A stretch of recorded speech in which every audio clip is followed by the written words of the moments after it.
के शासन में हम सही विराजते हैं। तीर्थंकर जिनेन्द्र की पीयूष देशना जगत कल्याण। समाधि चाहिए है तो बोधि चाहिए, और जिसके पास 3 बातों का ध्यान है वही परम समाधि निर्वाण को प्राप्त कर सकता है। बोध बोधि समाधि, बोध बोधि समाधि। बोध बोधि समाधि पर लक्ष्य इसका है वो जगत से बहुत सुरक्षित होकर चलेगा। तीर्थ बंदना के परिणाम थे आप सबके। कितनी तैयारी की घर में, महीनों से विचारना प्रारंभ किया, साधन जुटाए, चलना प्रारंभ किया, तब आज आप सम्मेश में हो। जब तैयारी करने से शिखर जी आ सकते हो तो तैयारी करने से सिद्ध शिखर पर भी पहुंच सकते हो।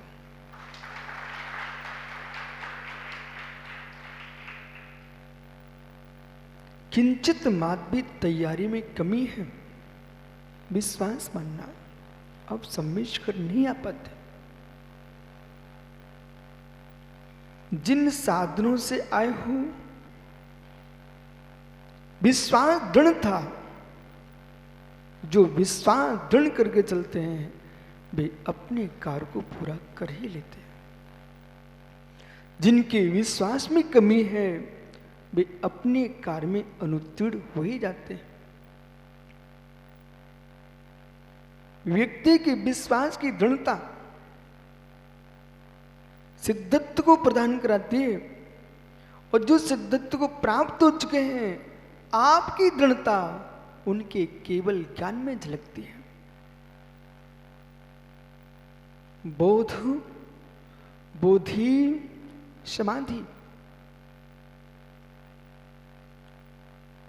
जिसने समाधि को सिद्ध किया है वही समाधि को सिद्ध कर पाएगा। बहुत संभल के सुनना, ये जैन दर्शन है, अध्यात्म है। जिसने समाधि को साधा है, ज्ञानियों जिसने समाधि को साधा है, राकेश साहा, जिसने समाधि को संभाला है वही समाधि प्राप्त कर सकता है। जो समाधि नहीं संभाल पाते, समाधि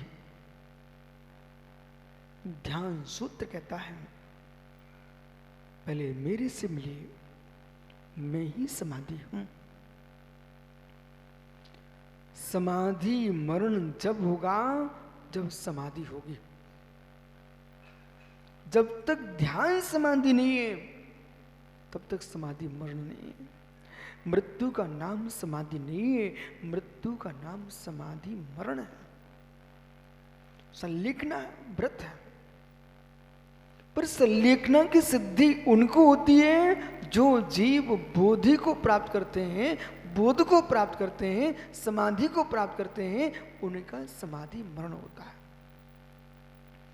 बोध बोधि समाधि, बोध यानी सम्यक ज्ञान, बोधि रत्नात्रय धर्म, समाधि ध्यान, समाधि ध्यान और समाधि मरण, संलेखना मरण।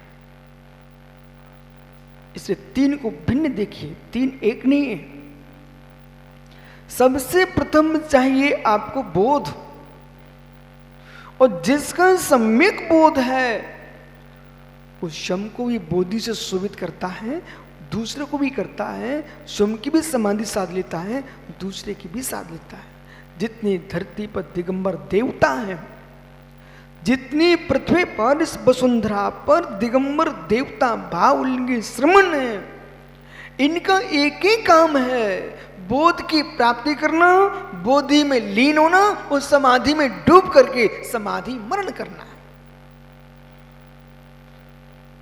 अन्य कोई काम ही नहीं इनके पास, अन्य कोई कारण नहीं है। धन्य वे धरती के देवता दिगंबर बुढ़ात, कोटि कोटि उन भावलिंग श्रवणों के चरणों में सिर टिके नमोस्तु यहीं से निवेदित करो। चाहे मित्र तुम किसी क्षेत्र में रहो, किसी भी क्षेत्र में रहो, यदि टोंगिया आपका बेटा अमेरिका में रहता हो, आपका पुत्र अमेरिका में रहता हो,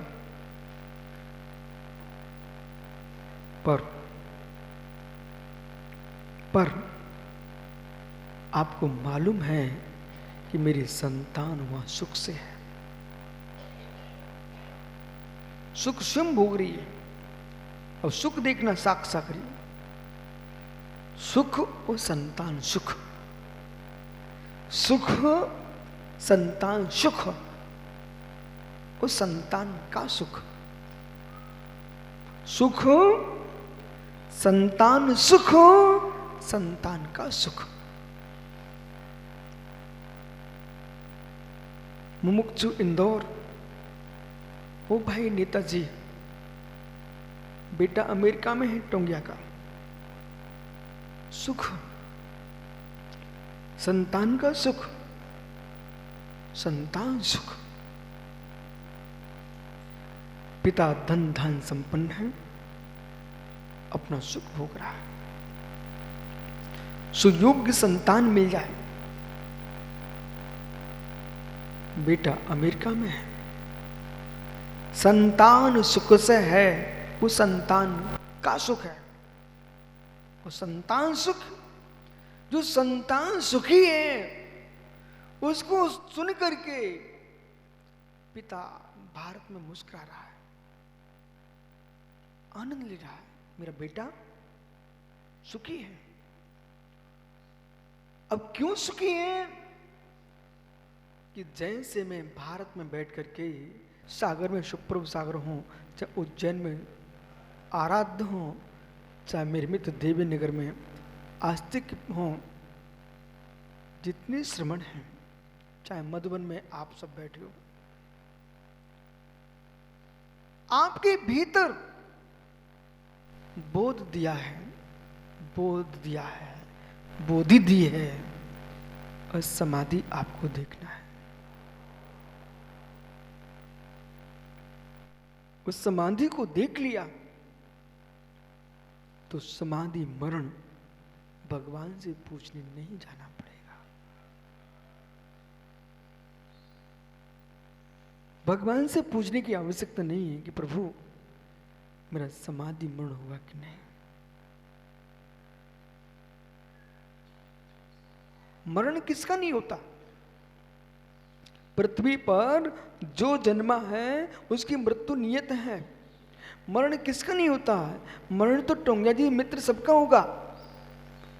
संपत्ति आपने प्राप्त की, आप कभी मधुबन में चौका लगा रहे हो, कभी कभी वर्धमान सागर माझिया चौका लगा रहे हो, कहीं पुण्य सागर पास चौका लगा रहे हो, प्रमाण सागर पास चौका लगा रहे हो। मित्र आपका संपत्ति मिली है, आप मुनियों को आहार करा रहे हो, ग्रंथों का प्रकाशन कर रहे हो, अरहंतों की प्रतिमा स्थापित कर रहे हो, संपत्ति मिली है। पर ऐसा पृथ्वी पर कौन सा जीव है जिसकी संपत्ति क्षय नहीं होगी?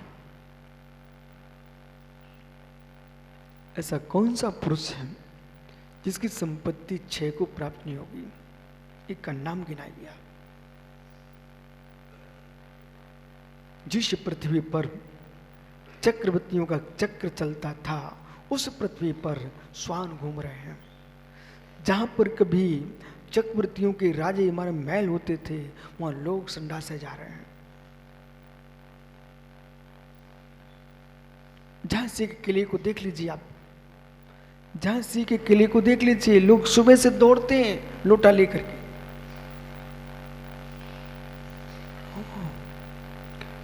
जो गगन का चुंबन करते थे वे अग्नि में सो गए, जो गगन का चुम्बन करते थे वे अग्नि में सो गए, जो महल थे वे खंडर हो गए। ये सत्य है, ये सत्य है। इसलिए ज्ञानी किसको मालूम नहीं है, प्रभाव भी प्रभावहीन होता है। हे मित्र, संपत्ति के क्षय होने के पूर्व दान कर लो। अहो सुब्रत सागर जी, शरीर के क्षय होने के पूर्व ध्यान कर लो। ग्रस्त संपत्ति क्षय हो इसके पहले दान करके चला जाए, वो मुनि का शरीर क्षय हो इसके पहले ध्यान करके चला जाए। एक ध्यान दान करके जाएगा तो स्वर्ग का देवता बनेगा, और ध्यान करके जाएगा तो सिद्ध सला का परमेश्वर बनेगा।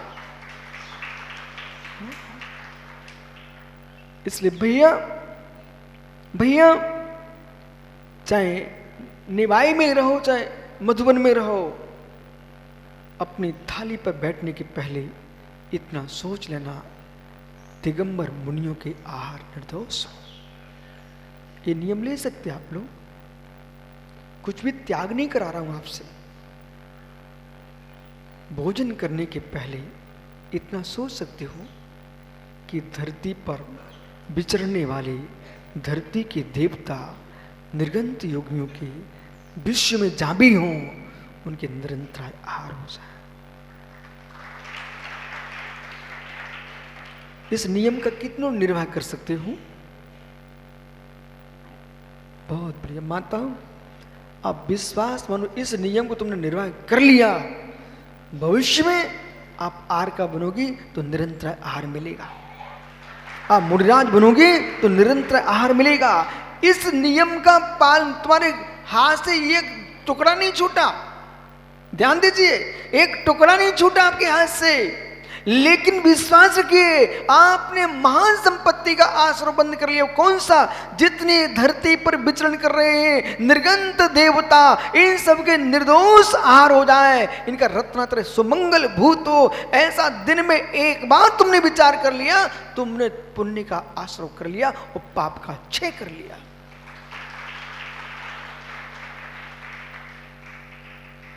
अच्छा विचार करने के लिए भी रविंद्र भैया, अच्छा विचार करने के लिए भी महंगा पुण्य चाहिए। मनीष मोना, वे ही श्रेष्ठ सोच पाएंगे, वे ही श्रेष्ठ सोच पाएंगे जिनकी गति श्रेष्ठ होने वाली है। भैया जेब में है 5 रुपया, भैया रविंद्र जेब में है 5 रुपया, और कोई कहे कि मैं फैक्ट्री डालने वाला हूं, वो तो ये सोचेगा 5 रुपए हैं। कोई साग मंडी में जाता हूं, बड़ी मंडी में, वहां से साग लेके आता हूं और ठेले पर रख करके बेच के आता हूं, जो बचेगा सो अपने रख लेंगे और जो उसका होगा उसको दे के आ जाएंगे। 5 रुपए वाला कभी नहीं सोच पाता मैं फैक्ट्री खोलूं। मनीष, उसके पास फैक्ट्री खोलने के लिए भी पहले कुछ चाहिए कि नहीं चाहिए? ऐसे ज्ञानियों जिनके पुण्य 5 रुपए जैसे हैं, वे परमेश्वर की भक्ति के परिणाम नहीं कर पाएंगे, वे 5 पाप में लग जाएंगे। और जिनके 5 पुण्य प्रचंड होगा, वे ही भगवान और गुरुओं की भक्ति कर पाएंगे। श्रेष्ठ सोच के लिए श्रेष्ठ पुण्य प्रज्ञा चाहिए, श्रेष्ठ सोच के लिए श्रेष्ठ पुण्य प्रज्ञा चाहिए। पुण्यहीन पुरुष, राकेश भाई, लाल दुकान, राजेश, पुण्यहीन पुरुष गुरुजनों की प्रशंसा नहीं कर पाएगा। वे पुण्य से दरिद्री लोग हैं जिनकी जिह्वा से सदगुरुओं की प्रशंसा न निकले। वे पुण्यहीन लोग हैं जो श्रेष्ठ श्रावकों के पुण्य की अनुमोदना न कर पाए। वे पुण्यहीन लोग हैं जो तपस्वी की तपस्या की अनुमोदना न कर पाए। इसलिए आप विश्वास मानना, जितनी आय हो सब पुण्यात्मा जीव हो। सिद्धों की भूमि पर सिद्धों की वंदना के साथ बनने वाले सिद्धों की वंदना कर रहे हो, तुम जरूर बंदनी बनने वाले हो। इसलिए भैया ये मत देखना यहां आकर के, ये मत देखना यहां पर आकर के कौन क्या कर रहा है, ये देखना है यहां आकर के मुझे क्या करना है।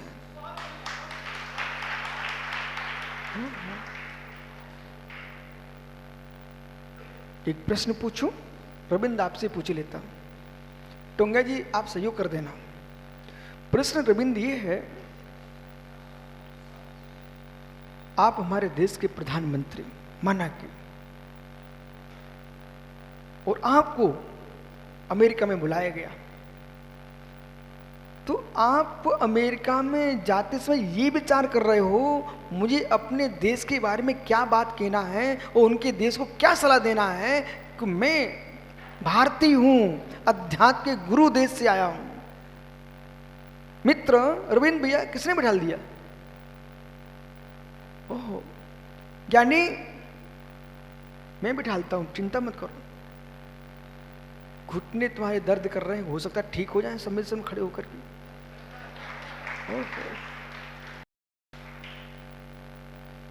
बैठ बैठ के अधिक जाम होते हैं।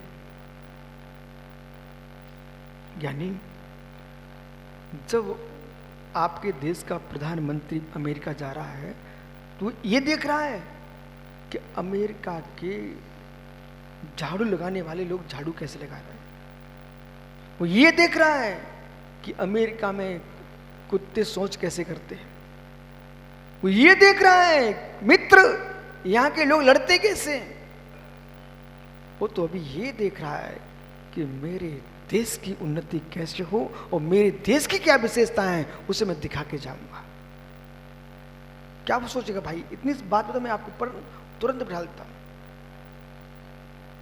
अमेरिका का श्वान कैसे लघुशंका कर रहा है पैर उठा करके, ये देखने का चिंतन कर रहा है आपका प्रधानमंत्री कि ये सोच रहा है हमारे देश में तीर्थंकर महावीर स्वामी ने जी और जीनो देने का जो संदेश दिया है मैं विश्व को कैसे देख के आऊंगा, ये सोच रहा है। क्या सोचोगे?